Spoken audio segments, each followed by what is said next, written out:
افمن شرح اللہ صدرہ للاسلام، کیا بھلا وہ شخص جس کا سینہ اللہ نے اسلام کے لیے کھول دیا۔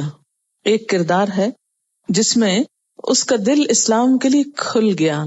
کسی چیز کا کھلنا کیا ہوتا ہے کہ پسندیدہ چیز کو اس میں جگہ دی جائے، یعنی دل کھلا کہ اسلام اندر آ جائے، سبمیشن اور اطاعت۔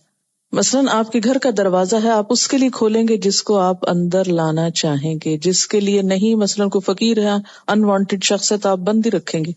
اسلام آپ کے دل کے دروازے پہ نوک کر رہا ہے۔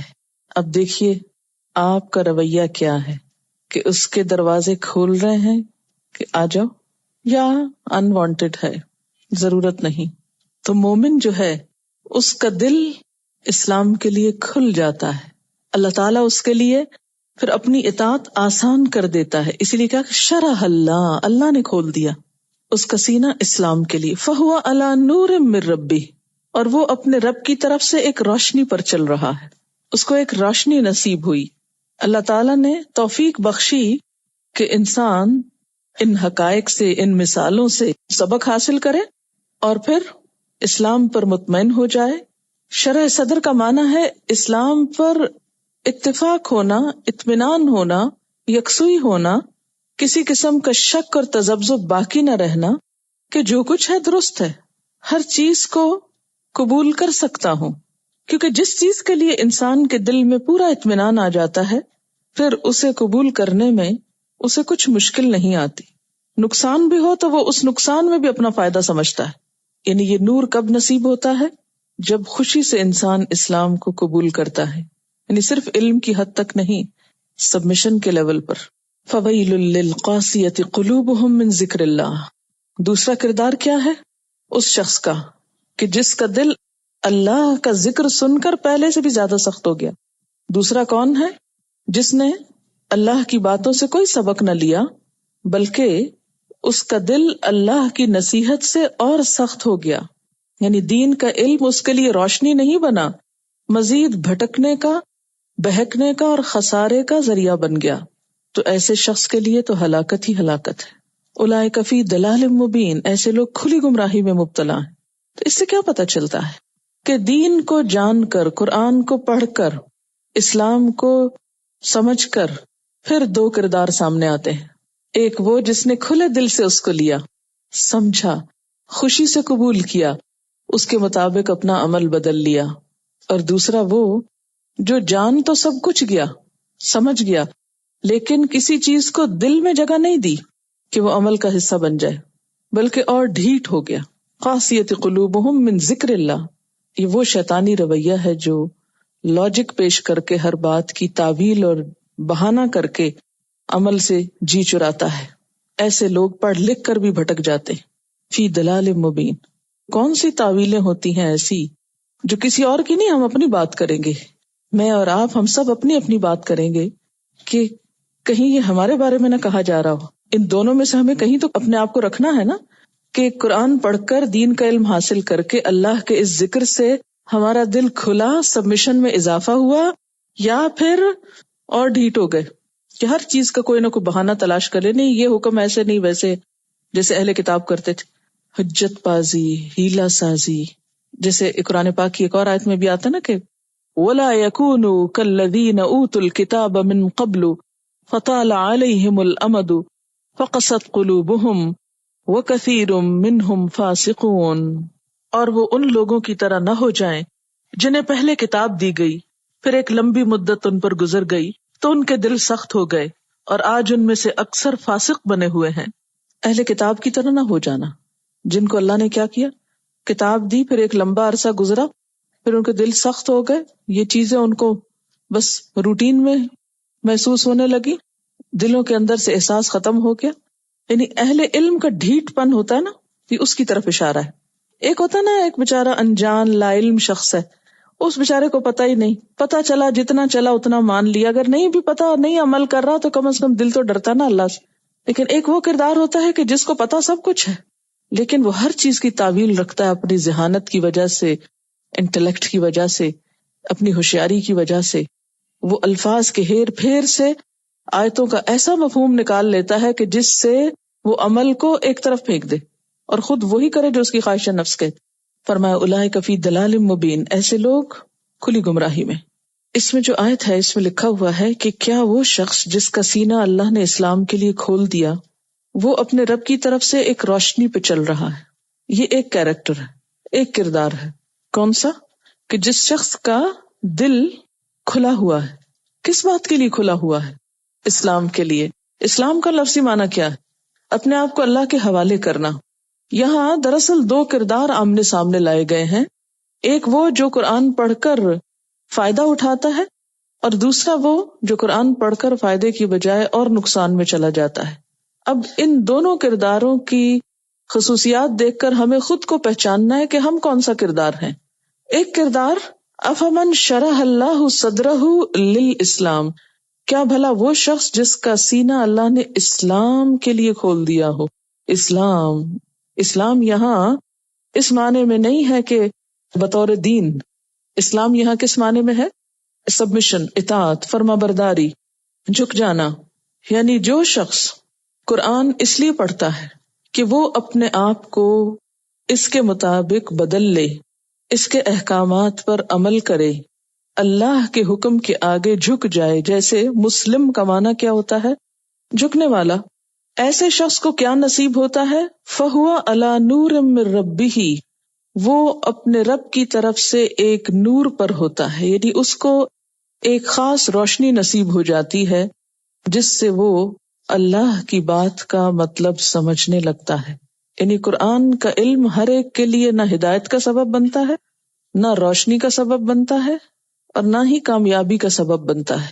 صرف قرآن کا پڑھ لینا کافی نہیں، صرف اس کا ترجمہ جان لینا کافی نہیں، صرف اس میں انٹلیکچوئل بحثیں اور فلسفے بگارنا کافی نہیں، بلکہ اصل مقصد کیا ہے کہ اسلام کے لیے دل کھل جائے، اپنے آپ کو اللہ کے حوالے کرنے کے لیے دل مان جائے کہ ہاں میں اللہ کا بندہ بنتا ہوں. اگر انسان اس تکبر میں مبتلا رہے کہ جو میری سوچ ہے، جو میرا علم ہے، جو میری خواہش ہے، جو کچھ میں چاہتا ہوں وہ ہونا چاہیے، تو ایسا شخص قرآن کو جب ڈومینیٹ کرتا ہے اور قرآن کے معنی بدلنے کی کوشش کرتا ہے، قرآن پڑھنے سے بھی اس کا مطلب عمل بدلنا نہیں ہوتا، بس صرف ایک انفارمیشن حاصل کرنا، تو وہ اس لیے کھنگالتا کہ اس میں ہے کیا. تو ایسے شخص کو یہ نور نہیں دیتا، اس کو روشنی نہیں ملتی. جو دل بند کر کے اور عمل کی نیت نہ رکھ کے پڑھے. جج کیجیے اپنے آپ کو کہ قرآن کی کوئی بھی آیت پڑھتے ہوئے میری سوچ کیا ہوتی ہے کہ میں نے اس پہ عمل کرنا ہے کہ نہیں کرنا. اگر آپ نے پہلے ہی ڈیسائیڈ کر رکھا ہے کہ صرف پڑھنے کے لیے پڑھنا ہے اور عمل کچھ نہیں کرنا، دل نہیں کھولا. دیکھیں نا، دل کھولنے کو میں نے تشبیہ دی تھی کس سے؟ جیسے کسی کمرے کا دروازہ کھول دے. مثلا آپ اپنے گھر کا دروازہ بند کیے ہوئے، اتنے میں کوئی آ کے نوک کرتا ہے، بیل کرتا ہے. آپ کیا کرتے ہیں؟ جھانک کے دیکھتے ہیں کون ہے یہ بیل کرنے والا. آپ دیکھتے ہیں کہ بہت عزیز دوست ہے کوئی، آپ فوراً سے دھڑ سے دروازہ کھول دیتے ہیں، خوشی کے مارے فوراً کھولتے ہیں، آئیے. اور اگر آپ دیکھتے ہیں کہ کوئی انوانٹیڈ شخص ہے یا کوئی فقیر ہے مثلاً، یا کوئی حقیر آپ کی نگاہ میں، سمجھنا تو کسی کو نہیں چاہیے لیکن غیر ضروری چیز ہے، تو آپ کیا کرتے ہیں؟ دروازہ بند کا بند رہنے دیتے ہیں. اس مثال سے سمجھیے کہ اللہ کا یہ کلام آ کر آپ کے دل کا دروازہ کھٹکھٹاتا ہے جب کسی بھی آیت سے آپ سامنا ہوتا ہے. اگر آپ کو حقیقی معنوں میں اس کی قدر ہے، اس سے محبت ہے، اس کو اللہ کا کلام سمجھتے ہیں اور اللہ کی عظمت آپ کے دل میں ہے کہ واقعی وہ سب سے بڑا ہے اور اس کی بات سب سے سچی ہے اور اس میں کوئی شک نہیں، اس کے ماننے میں میرا فائدہ ہے، اس کے ماننے میں میرے لیے انعام ہی انعام ہے، تو آپ کیا کریں گے؟ دل کھول دیں گے. ویلکم، سمعنا و اطعنا. بنی اسرائیل نے کیا کہا تھا؟ سمعنا و عصینا، سنا ہے ہم نے، مانیں گے نہیں. تو شرح صدر کس کا ہوتا ہے؟ کھول دیتا ہے دروازہ کون؟ جو یہ نیت رکھتا ہو کہ ماننا ہے، میرا رب بہت بڑا ہے، مجھے اس کے حکم کے آگے جھکنا ہے. اس کا دل کھل جاتا ہے اور پھر کھلتا چلا جاتا ہے. اور جب دل کھلتا ہے اور قرآن اندر داخل ہونے لگتا ہے تو یہ قرآن اللہ کا کلام ہے، پھر اس کھلے دل کے اندر اس کا ایک نور آتا ہے، ایک روشنی، ایک خوشی، ایک سکون، ایک اطمینان، اور پھر دل اس کلام کے ساتھ انوالو ہو جاتا ہے. پھر سوتے جاگتے اٹھتے بیٹھتے ہر وقت یہ آپ کے سوچوں کا حصہ بن جاتا ہے. آپ اسی کی روشنی میں ہر چیز کو دیکھتے ہیں. قرآن پڑھنے سے پہلے بھی آپ کے پاس ایک روشنی تھی، وہ قرآن کے بغیر کی روشنی تھی، وہ دنیا کے علوم کی روشنی میں روشنی تھی. کیونکہ ہر علم ایک روشنی ہوتا ہے نا، لیکن ہر روشنی کا رنگ مختلف ہوتا ہے. جیسے ٹیوب لائٹ کا رنگ اور ہے، اسی طرح کچھ اور روشنیاں ہوتی ہیں، اور خود روشنی کے اندر کئی رنگ ہیں. تو آپ دیکھیے کہ جس طرح کی روشنی ہوگی نا، اسی رنگ کی چیزیں نظر آئیں گی نا. چاند کی روشنی میں چیزیں مختلف نظر آتی ہیں اور سورج کی روشنی میں مختلف نظر آتی ہیں. بالکل اسی طرح دنیا کے علوم پڑھ کر زندگی اور رنگ کی نظر آتی ہے، اس دنیا کا رنگ کچھ اور نظر آتا ہے. قرآن کا نور جب بندے کے اندر آتا ہے تو ہر چیز کے لیے نقطہ نگاہ، سوچ بدل جاتی ہے. ہر چیز کی حقیقت مختلف نظر آنے لگتی ہے. چیزیں وہی ہیں، بدلتا کچھ بھی نہیں، صرف آپ کا دل بدل جاتا ہے، اندر بدل جاتا ہے. اصل خوش قسمت انسان وہی ہے کہ جس کو قرآن کا نور مل جائے. قرآن کا علم نہیں کافی، یاد رکھیے، قرآن کا علم کافی نہیں. کوئی شخص جو یہ دعویٰ کرے کہ میں قرآن پڑھ چکا ہوں اور بہت سال لگا چکا ہوں اس پر، لیکن اس کو نور نہیں نصیب ہوا، اس نے اپنا آپ اس کے مطابق بدلا نہیں، بدلنا چاہا نہیں، اپنی سوچ، اپنے جذبات، اپنی خوشی، اپنے غم، اپنا سب کچھ اس کے مطابق کرنے کا ارادہ ہی نہیں کیا. اسلام کے لیے جھکنے کے لیے کھولا ہی نہیں دروازہ، حوالے ہی نہیں کیا خود کو اللہ کے. ایسے شخص کو یہ روشنی نصیب نہیں ہوتی. وہ قرآن پڑھنے کے باوجود بھی کچھ اور ہی روشنیوں میں دیکھتا ہے دنیا کو. ایسے شخص کے لیے قرآن کا علم پھر فائدے کی بجائے الٹا نقصان دہ ہوتا ہے. فویل، یہی علم اس کے لیے ہلاکت کا سبب بن جاتا ہے، تباہی کا سبب بنتا ہے. کیوں؟ اس لیے کہ وہ خود بھی بھٹکتا ہے، اوروں کو بھی بھٹکاتا ہے، خود بھی گمراہ ہوتا ہے، اوروں کو بھی گمراہ کرتا ہے. فویل للقاسیۃ قلوبہم من ذکر اللہ، تباہی ہے ان لوگوں کے لیے جن کے دل اللہ کے ذکر سے اور سخت ہو گئے اور ڈھیٹ بن گئے، وہ اور دین کے دشمن بن گئے. ان کے لیے یہی قرآن، جیسے حدیث میں آتا ہے نا، القرآن حجۃ لک او علیک. کتنے چھوٹے سے لفظ ہیں، 3. القرآن حجۃ لک او علیک. قرآن یا تو تمہارے لیے حجت بنے گا، تمہارے حق میں، یا تمہارے خلاف. قیامت کے دن یا تمہارے حق میں سفارش کرے گا یا تمہارے خلاف مقدمہ کرے گا.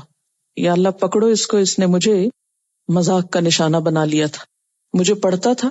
ہاں وہ حدیث بھی ہے، نبی صلی اللہ علیہ وسلم نے فرمایا کتنے ہی قرآن پڑھنے والے ایسے ہیں کہ قرآن ان پہ لعنت کرتا ہے. کتنے ہی قرآن پڑھنے والے ایسے ہیں والقرآن یلعنہ، قرآن اس پہ لعنت کر رہا ہوتا ہے. کیسے؟ اس کی ایک چھوٹی سی مثال ہے. مثلا قرآن پاک میں اللہ تعالیٰ فرماتے ہیں لعنت اللہ علی الکاذبین، جھوٹوں پر اللہ کی لعنت ہے.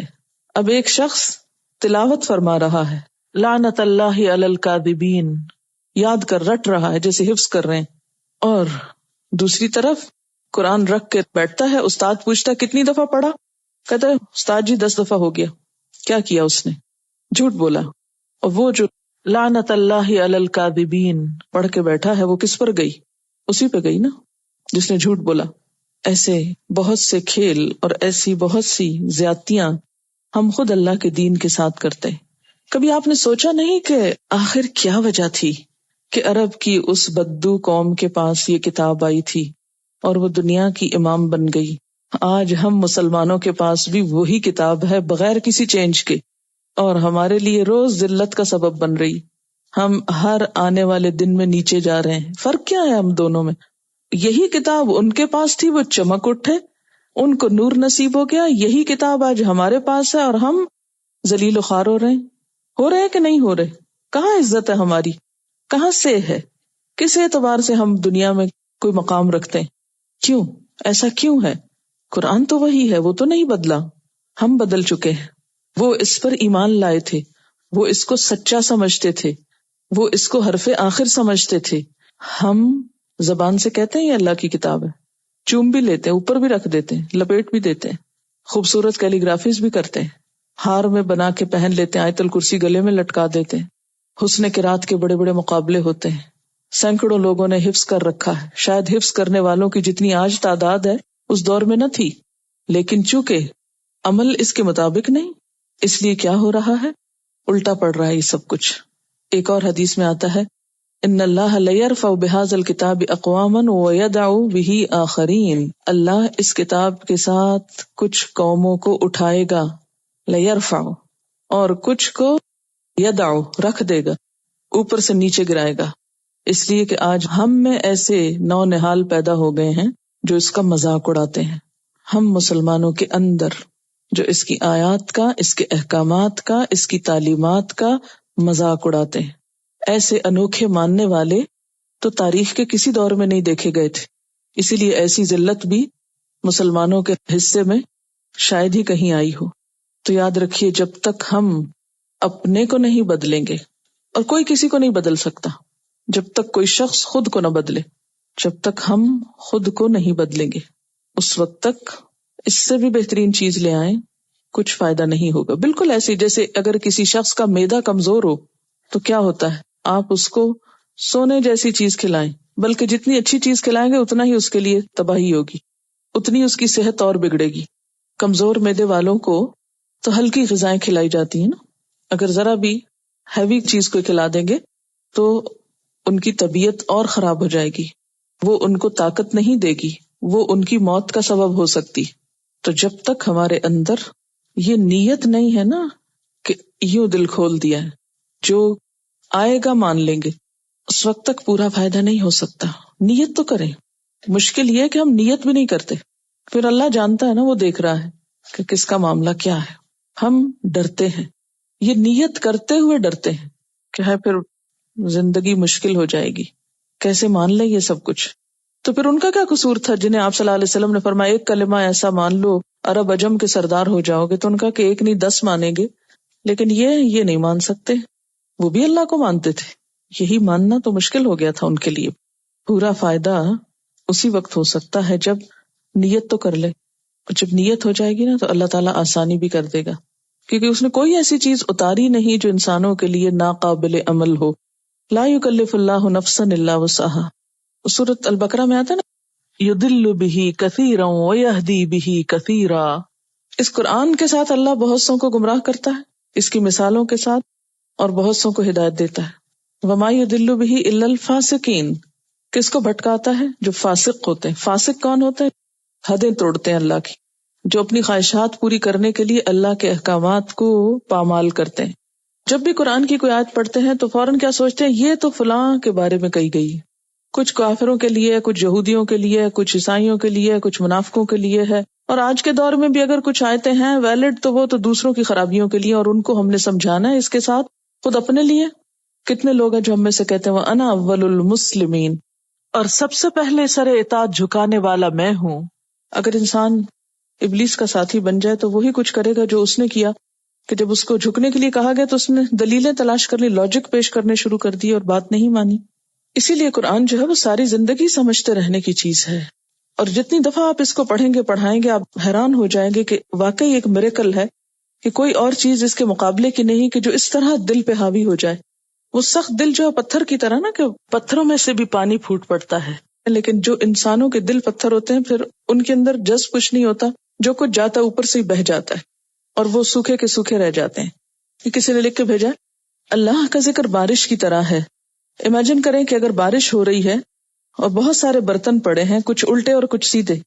بارش ہوگی تو جو برتن الٹے ہوں گے ان پر پانی تو پڑے گا، مگر بارش تھمنے پر وہ خشک ہو جائے گا.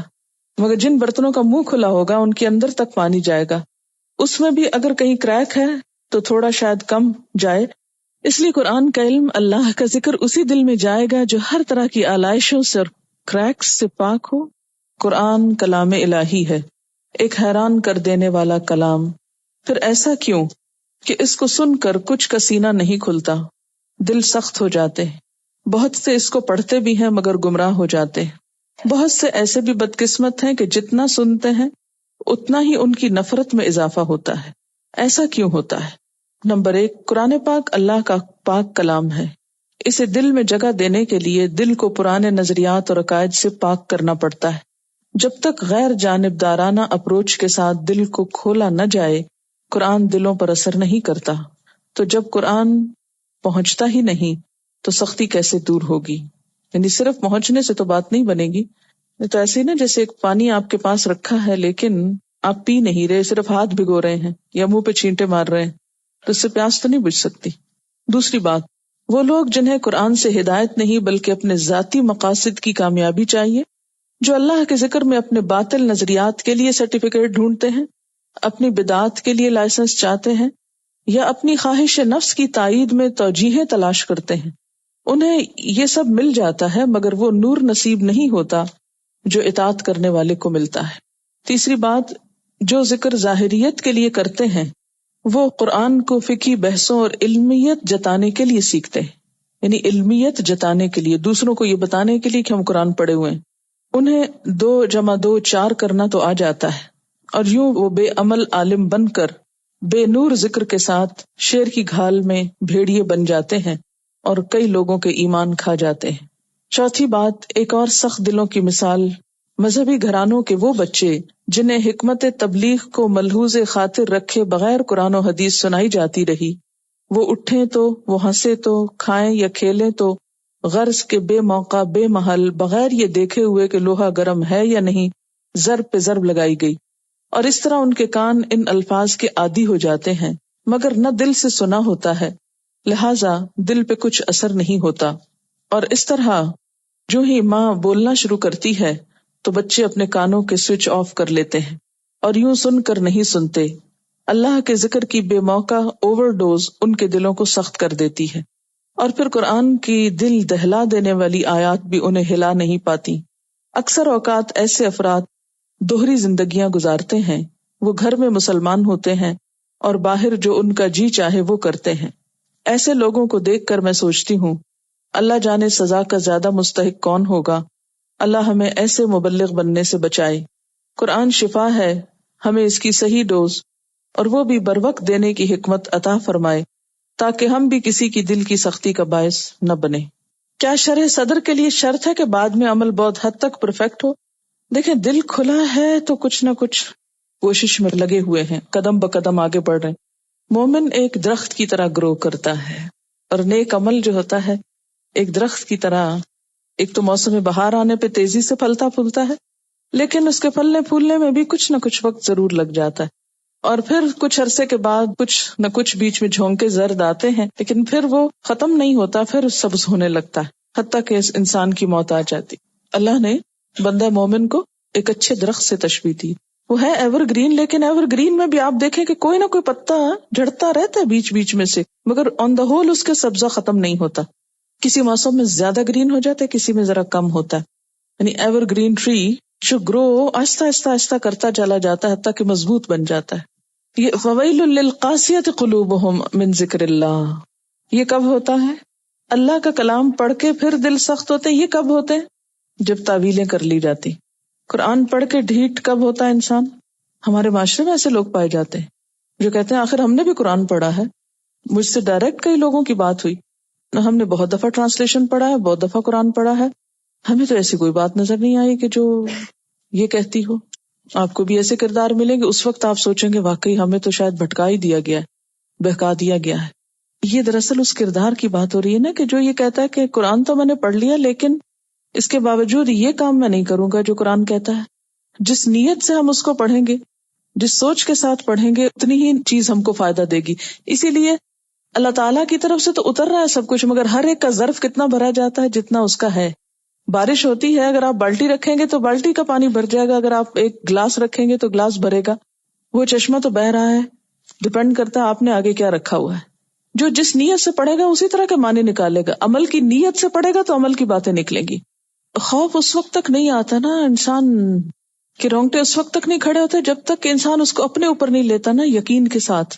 ویسے قرآن کی ہوتا ہے نا، جب یہ آیات آ رہی ہوتی ہیں جس میں جہنم کا تذکرہ ہے تو جب تک اس کو ہم اپنے اوپر نہیں لے کے یقینی طور پہ دیکھتے ہیں کہ میرے ساتھ بھی ہو سکتا ہے، اس وقت تک سنجیدگی نہیں آتی. مثلاً کہیں آگ لگی ہوئی ہو تو ہمیں نہیں تکلیف ہوتی جب تک ہمارا ہاتھ نہ اس میں پڑ جائے. ہم قرآن کو خود اپنے لیے نہیں لیتے نا، ہم سمجھتے ہیں دوسروں کی باتیں، یعنی اپنی بدعمالیوں کے لیے جسٹیفیکیشن ڈھونڈ لیتے ہیں. اب جیسے ارتھ کویک وغیرہ کے لیے بہت ساری ریزنز بنا لیتے ہیں. دل سخت جب ہوتے ہیں نا، کہ جب دل انوالو نہیں ہوتا، عقل سے انسان سوچتا رہتا ہے نا. ایک بچے کے رونے پہ ماں کیوں رو پڑتی ہے اور باپ کیوں نہیں روتا؟ اس لیے کہ اس کا دل ہے اس میں اور اس کی عقل ہے، اس پہ عقل غالب ہے، اس پہ دل غالب، تو اثر مختلف ہے. اچھا ایسا کیوں ہوتا ہے کہ جب اپنا کوئی فوت ہوتا ہمیں رونا آتا اور دوسرے دیکھ کے ان کو کوئی اثر ہی نہیں ہوتا؟ کیونکہ وہ ہماری بات ہے نا. تو جس چیز میں ہم اپنے کو انوالو کر لیں گے نا، مجھے نقصان ہو سکتا ہے، پھر دیکھیے کہ طرز عمل بدلتا ہے کہ نہیں بدلتا. قرآن ایک ایسی کتاب ہے نا جو دل پہ اتری. باقی جو علوم ہیں وہ عقل کی پیداوار ہوتے ہیں. جیسے شعر جو ہے وہ عموماً دل کا جذبات کا اظہار ہوتے ہیں نا، تو اس سے کیا ہوتا ہے، دوسروں کے اوپر جلدی اثر ہوتا ہے. قرآن کے علم اور دوسرے علوم میں فرق یہ ہے کہ دوسروں میں خود کو انوالو کرنے کی ضرورت نہیں ہوتی، لیکن قرآن کا علم اس وقت تک آتا نہیں جب تک خود کو بیچ میں نہ رکھو، اس لیے کہ فیہ ذکرکم، یہ تمہاری اپنی باتیں ہیں. فویل للقاسیۃ قلوبہم من ذکر اللہ، پس ہلاکت ہے ان لوگوں کے لیے جن کے دل سخت ہو گئے اللہ کے ذکر سے.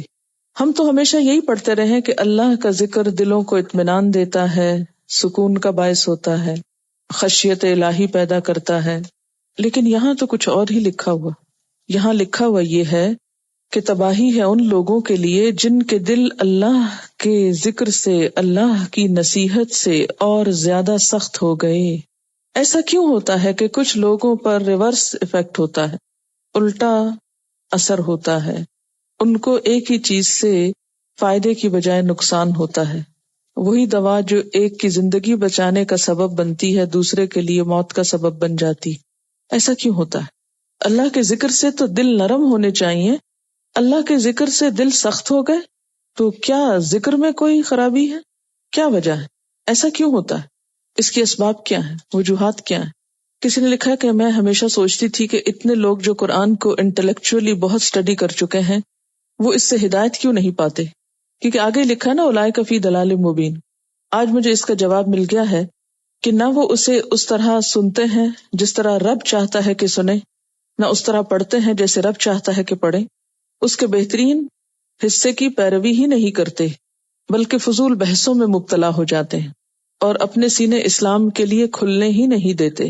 جیسے قرآن پاک کی ایک اور آیت میں بھی آتا نا کہ یوم لا ینفع مال ولا بنون، جس دن مال اور بیٹے فائدہ نہ دیں گے، کام نہ آئیں گے، الا من اتى اللہ بقلب سلیم، مگر جو اللہ کے پاس قلب سلیم لے کر آئے، سلامت دل لے کر آئے.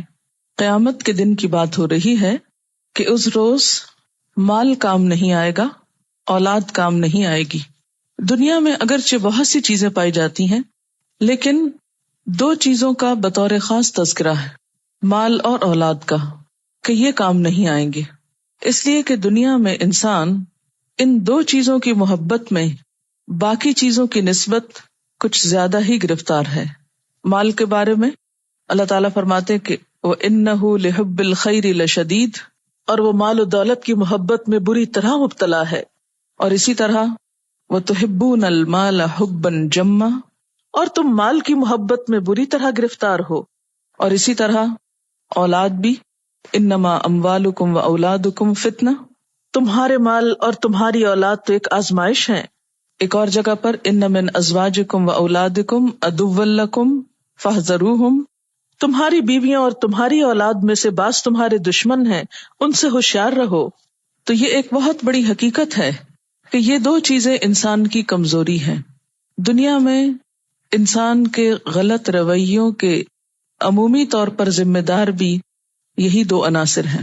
انسان کو بتایا یہ جا رہا ہے کہ جن دو چیزوں کے پیچھے تم اپنے آپ کو ہلاک کر رہے ہو، اور جن دو چیزوں کے حصول میں اور ان کو چاہنے میں اور ان کو سنبھالنے میں اور ان کی خاطر جو اپنی تمام طاقت اور صلاحیت استعمال کر رہے ہو، یہی دو چیزیں قیامت کے دن انسان کو پوچھیں گی بھی نہیں. پھر یہ کہ دنیا میں جیسے کوئی مشکل پیش آتی ہے تو عموماً وہ مشکلات دو طرح سے حل ہوتی ہیں. جیسے کچھ کام مال سے ہو جاتے ہیں اور کچھ اولاد کر دیتی. لیکن قیامت کے دن جو مصیبت پڑے گی اس روز وہ دکھ درد نہ مال سے دور ہوگا، اور اس دکھ درد اور تکلیف میں اولاد بھی نہیں کام آئے گی. انسان اگر اپنی اولاد کو فدیے میں دے کر خود بچنا چاہے اس دن کے عذاب سے تو بچ نہ سکے گا. ہاں، جو چیز وہاں کام آئے گی، جو چیز اللہ تعالیٰ انسان سے چاہتا ہے وہ کیا ہے؟ اللہ. یہ اللہ کا لفظ قابل غور ہے. من ات اللہ بقلب سلیم، جو اللہ کے پاس قلب سلیم لے کر آیا، سلامت دل. مال اور اولاد کی بجائے جو چیز ریکوائرڈ ہے وہ قلب سلیم ہے. گویا آخرت میں نجات پانے کے لیے، آخرت کی مشکلات سے نبٹنے کے لیے قلب سلیم ہی چاہیے. قلب سلیم کے علاوہ کوئی اور قلب نہیں چاہیے.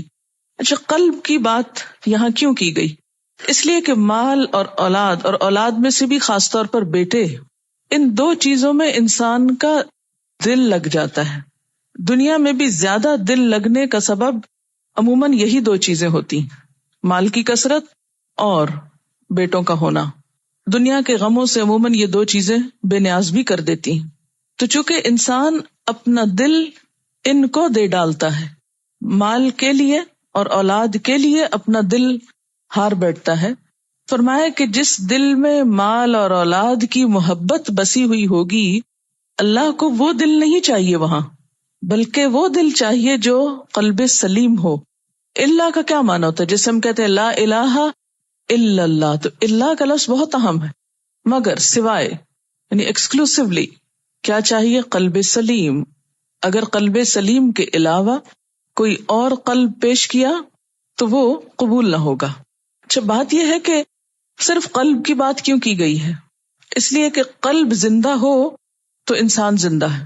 اگر قلب پہ کچھ بیت جائے تو انسان باقی نہیں رہتا. اگرچہ لفظ قلب یا دل استعمال ہوا ہے لیکن مراد سارا انسان ہی ہے. من سے ویسے بھی انسان کی طرف اشارہ ہو رہا ہے. الا من یعنی انسان، مگر جو انسان، جو شخص، جو کوئی قلب سلیم کے ساتھ حاضر ہو. نبی صلی اللہ علیہ وسلم نے بھی فرمایا نا کہ اذا صلحت صلح الجسد کلہ واذا فسدت فسد الجسد کلہ الا وہی القلب. انسان کے جسم میں گوشت کا ایک ٹکڑا ہے، اگر وہ درست ہو گیا سارا جسم درست، اگر وہ بگڑ گیا تو سب کچھ بگڑ گیا. سن لو، وہ دل ہے.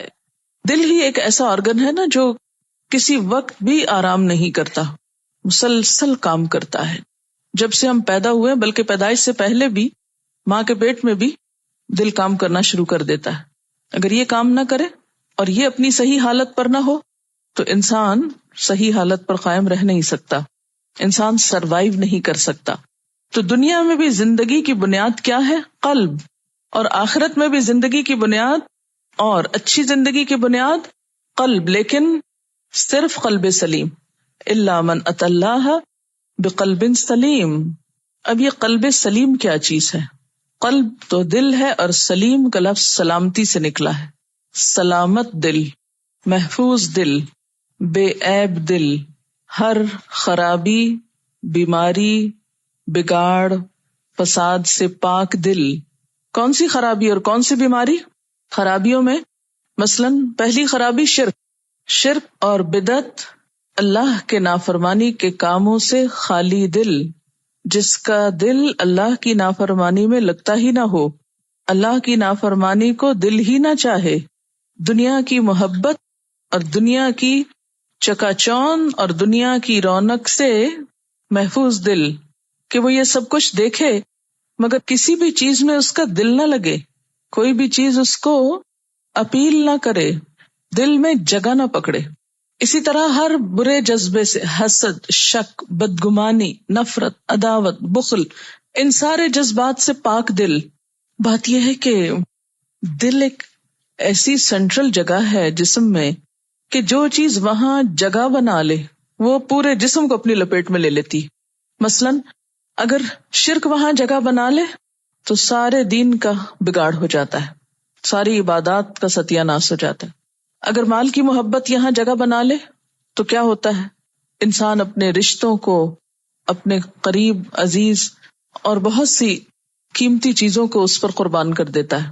اسی طرح اگر اس دل میں کسی کے لیے حسد پیدا ہو جائے تو حسد سے بھرا ہوا دل پورے جسم کو اور پورے ایکشنز کو اور پوری ایکٹیویٹی کو اپنی لپیٹ میں لے لیتا ہے.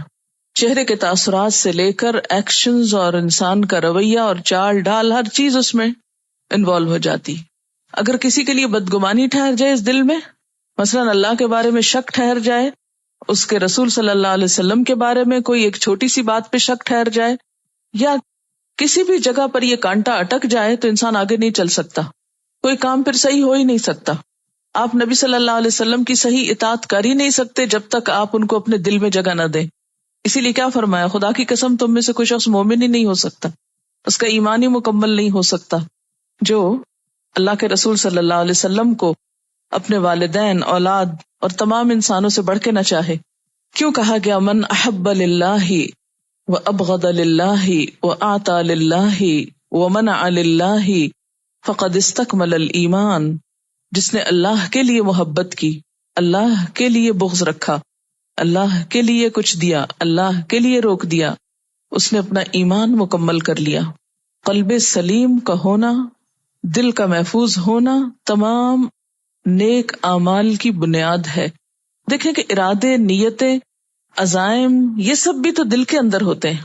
آپ بظاہر دکھاوے میں بہت کچھ کرتے رہیں، لیکن اگر دل ساتھ نہیں، نیت نہیں، تو کچھ بھی قبول نہیں، بڑے سے بڑی عبادت قبول نہیں.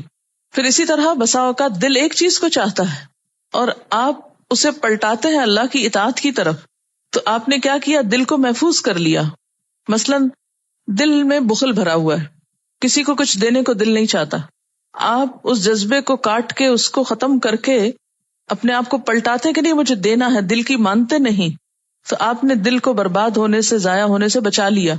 یعنی قلب سلیم کا مطلب یہ نہیں کہ آپ کے دل میں کوئی برا خیال آئے ہی نہ، اس کا مطلب یہ بھی نہیں کہ آپ کے دل میں دنیا کی کوئی محبت یا کسی بھی چیز کی کوئی محبت آ نہیں سکتی، یہ تو ہو ہی نہیں سکتا. یا نعوذ باللہ کوئی شرک والا یا اللہ تعالیٰ اور رسول اللہ صلی اللہ علیہ وسلم کے بارے میں کوئی برا وسوسہ آ نہیں سکتا. صحابہ کرام میں سے ایک صحابی نے کہا تھا نا، یا رسول اللہ صلی اللہ علیہ وسلم بعض اوقات وہ باتیں ہم چاہتے نہیں لیکن اچانک ہمارے دماغ میں ایسی آ جاتی ہیں کہ ان کو منہ پہ لائیں، اس سے بہتر ہے کہ ہم جل کر کوئلہ ہو جائیں. یعنی اچانک دل میں کوئی ایسی بات آ جاتی، ایسا وسوسہ آ جاتا، بدگمانی آ جاتی. اب کیا مطلب کہ دل محفوظ نہیں رہا، سلامت نہیں رہا، کہ وسوسہ آ کیوں گیا؟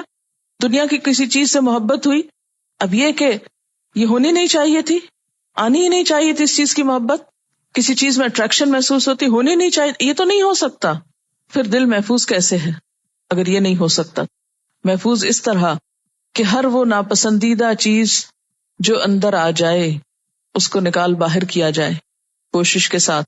مثلاً آپ دیکھیں کہ دل کو آپ ایک گھر سے مثال دے دیں، جیسے ایک گھر ہوتا ہے، کیا زلزلے نہیں آئیں گے؟ آئیں گے.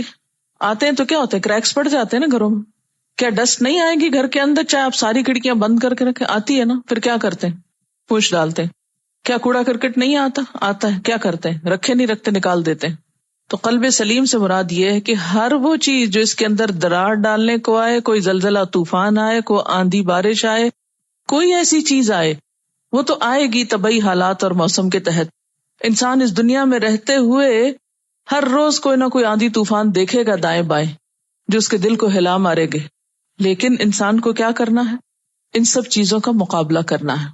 جہاں کہیں دراڑ پڑے فوراً اس کی اصلاح کر دینا ہے. جہاں کہیں کو رخنا ہونے لگے اس کو بھر دینا ہے. جہاں کہیں کو رنگ اترنے لگے اس کو کر دینا ہے. کوئی میل کچیل آنے لگے اس کو صاف کر دینا ہے، تاکہ جب ہم دنیا سے رخصت ہوں تو اس حال میں رخصت ہوں کہ کوئی ایسی چیز جو اللہ تعالیٰ کو پسند نہ ہو وہ ہمارے دل کے ساتھ ٹکی ہوئی نہ ہو، سب ہٹی ہوئی ہو، داغ دھبے سارے کے سارے مٹے ہوئے ہوں. یہ اسی وقت ہو سکتا ہے جب ساتھ مٹاتے رہیں. گھر اسی وقت صاف رہ سکتا ہے جب ساتھ صفائی کریں. اگر آپ کچھ دن کے لیے بھی چھوڑ دیں گے تو مشکل ہو جائے گی. نبی صلی اللہ علیہ وسلم نے فرمایا کہ جب انسان کوئی گناہ کرتا ہے تو دل پہ ایک سیاہ نقطہ لگتا ہے. جب انسان توبہ کر لیتا ہے، اصلاح کر لیتا ہے، تو کیا ہوتا ہے، نقطہ مٹ جاتا ہے. لیکن اگر انسان چھوڑ دیتا ہے تو وہ نقطہ پھیلنے لگتا ہے اور سیاہی پھیلتے پھیلتے پورے دل کو اپنے کنٹرول میں لے لیتی. علامہ اقبال نے کہا تھا نا، یہ مال و دولت دنیا، یہ رشتہ و پیوند، یہ مال اور یہ رشتے، ان سے انسان کو محبت ہوتی ہے، لیکن بتان وہم و گما، لا الہ الا اللہ، یہ کیا ہیں؟ بت ہیں جن کو انسان پوجتا ہے۔ کون سے؟ خیالی، اپنا خیال ہوتا ہے نا جو کسی بھی چیز کو خوبصورت یا بدصورت کر دیتا ہے۔ یوم لا ینفع مال ولا بنون الا من اتی اللہ بقلب سلیم۔ ایک عام صحت مند دل ہے جس کا رنگ خوبصورت ہے، صحت مند، لیکن ایک سگریٹ پینے والے انسان کا دل ہے، سگریٹ کے دھوئیں سے دل کا حال یہ ہو جاتا ہے۔ آپ صلی اللہ علیہ وسلم نے سیاہی کا ذکر کیا تھا نا، اسی طرح اس سے ہم امیجن کر سکتے ہیں کہ جب ہم گناہ کرتے ہیں تو کیا ہوتا ہے، یہ صحت مند دل، قلب سلیم جو ہوتا ہے، قلب بیمار ہو جاتا ہے اور گناہوں کی میل سے سیاہ ہوتا چلا جاتا ہے۔ اللہ تعالیٰ کیا چاہتے ہیں؟ یہ دل چاہیے، الا من اتی اللہ بقلب سلیم، سلامت دل چاہیے اور بس، اور نہیں چاہیے۔ سب دوسرے ریجیکٹڈ ہیں، کام ہی نہیں آئیں گے وہاں۔ تو ہم سب کو کس چیز پہ توجہ دینی ہے؟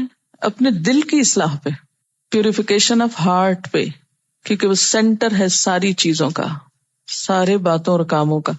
دل کی اصلاح اور دل کا زنگ اور دل کا میل کچیل دور کرنے کے لیے 2 نسخے اللہ تعالیٰ کے رسول صلی اللہ علیہ وسلم نے بتائے۔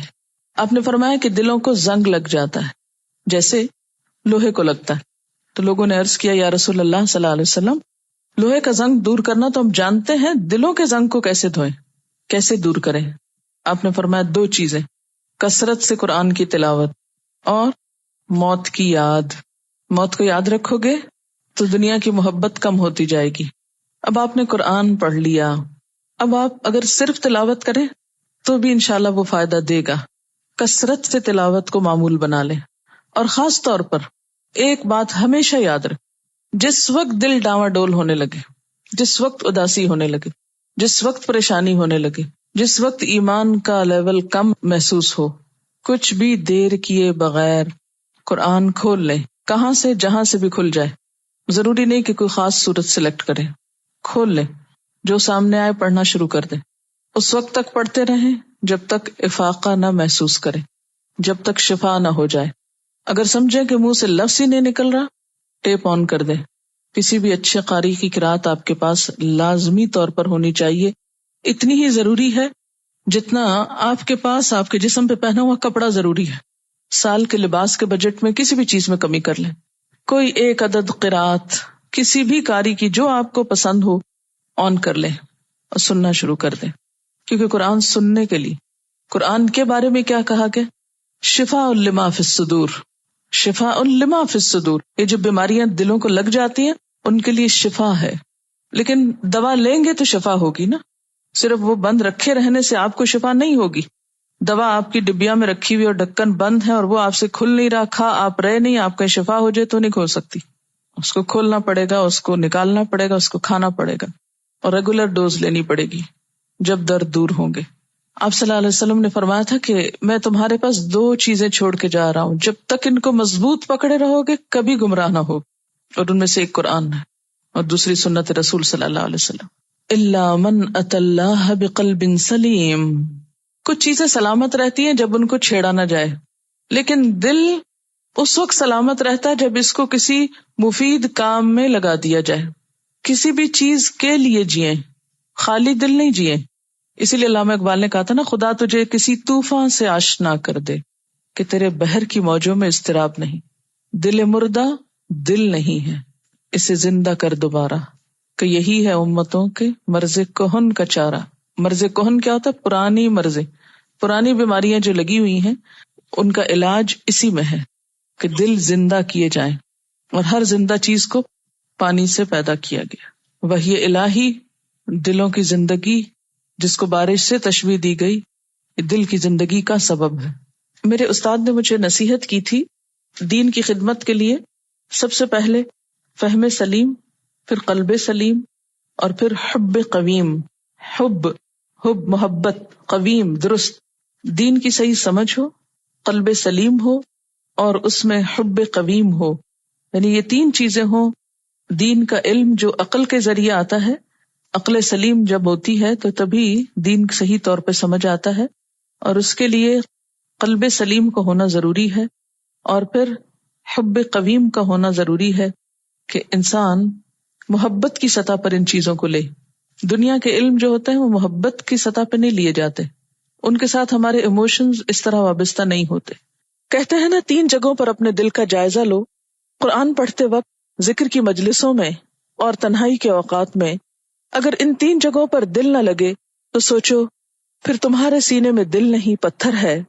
اس لیے اللہ سے قلب سلیم مانگو، یعنی اے اللہ میں تجھ سے سالم دل مانگتا ہوں، قلب سلیم مانگتا ہوں جس میں تیری طرف سے آئی ہوئی ہدایت سما جائے. ہدایت پر ہونے کے لیے نشانی باہر نہیں اندر ہے، اور وہ دل کا اطمینان. ہدایت تلاش کرنے کے لیے لوگ عموماً نشانیاں کہاں دیکھتے ہیں؟ دوسرے میں، باہر. حالانکہ آپ ہدایت اختیار تو کر کے دیکھو، پھر دل ٹٹولو، وہاں کتنا گہرا سکون ہے. آپ دیکھیں کہ جب آپ قرآن پڑھ رہے ہوتے ہیں، پڑھا رہے ہوتے ہیں، کوئی نہ غم ہے، نہ خوف ہے، نہ کسی کی باتوں کی پرواہ ہے، نہ کچھ. جو بھی مشکلات ہیں سب بھولے ہوئے ہوتے ہیں، کچھ فرق نہیں پڑتا. 2 عالم سے کرتی ہے بیگانہ دل کو، عجب چیز ہے لذت آشنائی. بے پناہ سکون. یہ بے پناہ سکون جو ہے نا، یہ نشانی ہے کہ آپ ہدایت پر ہیں. باطل پر ہو کر، جرم کر کے، ظلم کر کے دل سکون میں نہیں آ سکتا، اطمینان قلب کبھی نصیب نہیں ہو سکتا. جیسے قرآن پاک کی ایک اور آیت میں بھی آتا نا کہ الذین آمنوا، وہ لوگ جو ایمان لائے، وتطمئن قلوبہم بذکر اللہ، اور ان کے دل اللہ کے ذکر سے اطمینان پاتے.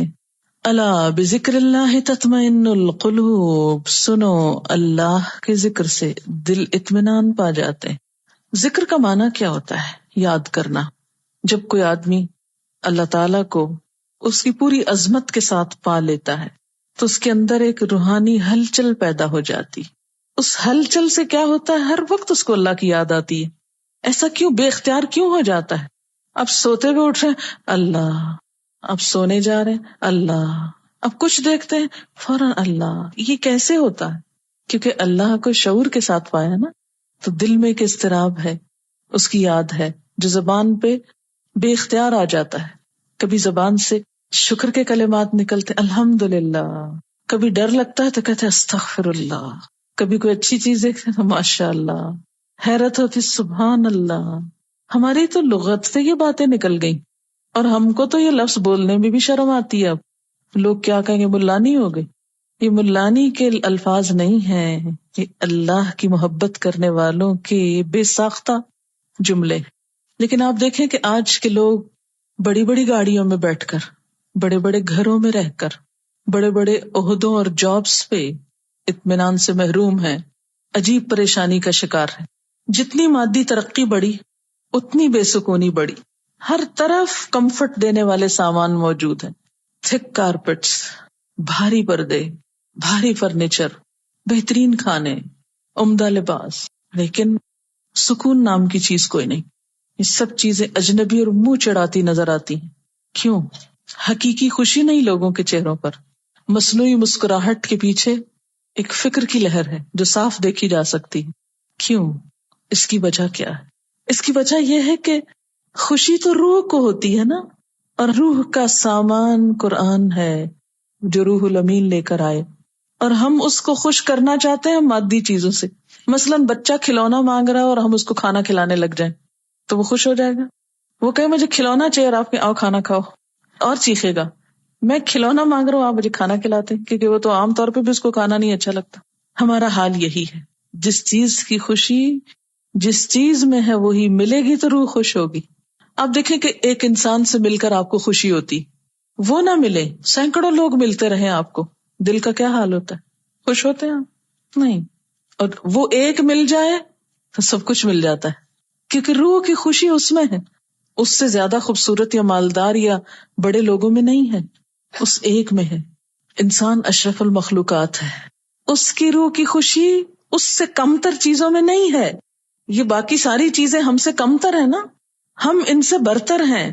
یہ ہمارے لیے ضرورت کے لیے پیدا کی گئی، ہم نے ان کو پوجنا شروع کر دیا، ہم نے ان میں خوشی تلاش کرنے شروع کر دی.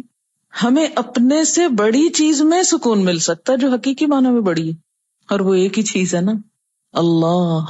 اور جب تک اس کو بھولے رہیں گے، اس کو فراموش کریں گے، اس کو چھوڑے رہیں گے، حقیقی خوشی نہیں مل سکتی. اپنے سے کمتر میں سکون نہیں مل سکتا، اپنے سے برتر میں سکون ملے گا. الذین آمنوا وتطمئن قلوبهم بذکر اللہ الا بذکر اللہ تطمئن القلوب. وآخر دعوانا ان الحمد للہ رب العالمین. سبحانک اللہم وبحمدک نشہد ان لا الہ الا انت نستغفرک ونتوب الیک. والسلام علیکم ورحمۃ اللہ وبرکاتہ.